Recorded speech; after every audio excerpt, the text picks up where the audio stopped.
Manhattan District Attorney Alvin Bragg just announced a disturbing gun bust. The suspect in question was allegedly peddling weapons and gun parts to neo-Nazis and other extremist groups from prison.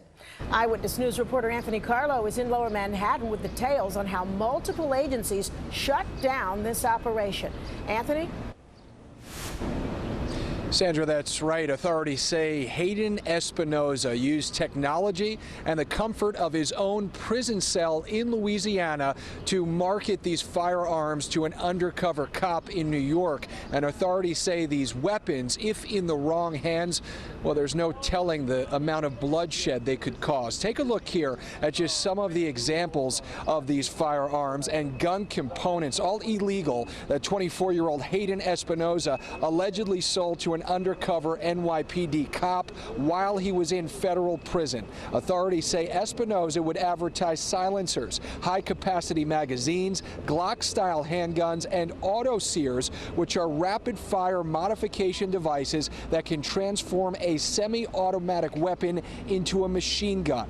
Authorities say Espinoza sold these weapons through the app Telegram, and in his channel called 3D Amendment, an image of an individual with a swastika armband. Authorities say Espinoza promoted racially motivated extremist views which attracted buyers who stockpiled on firearms and committed violence. He allegedly made these sales from prison again in Louisiana on cell phones that were smuggled in.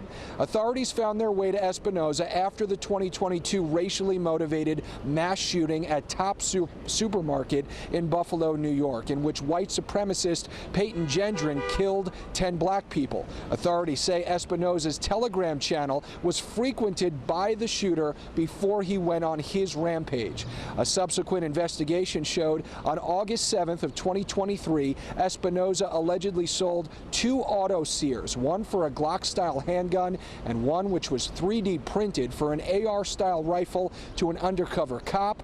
In August 25th of 2023, Espinoza allegedly attempted to sell a Glock 19 handgun to the officer. And again on November 13th of that year, Espinoza allegedly sold 2 firearm silencers to that very same officer. We see this sad and tragic combination far too often of the intersection of gun violence and gun trafficking and hate and extremism. It is very, very disturbing, and it's something about which this group collectively has been quite vigilant.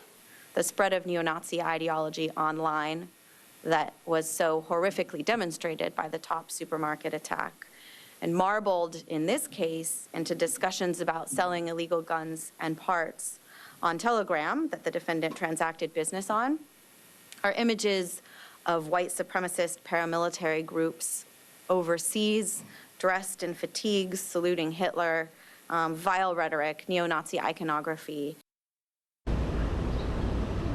And as you mentioned, it was a joint investigation involving some of the agencies, Homeland Security, ATF, and also NYPD counterterrorism. Espinoza was released from federal prison in Louisiana on June 4th. He was immediately rearrested on this New York State indictment and will be extradited from Louisiana here to New York to face these charges in the coming weeks. We are live in Lower Manhattan. Anthony Carlo, Channel 7, Eyewitness News.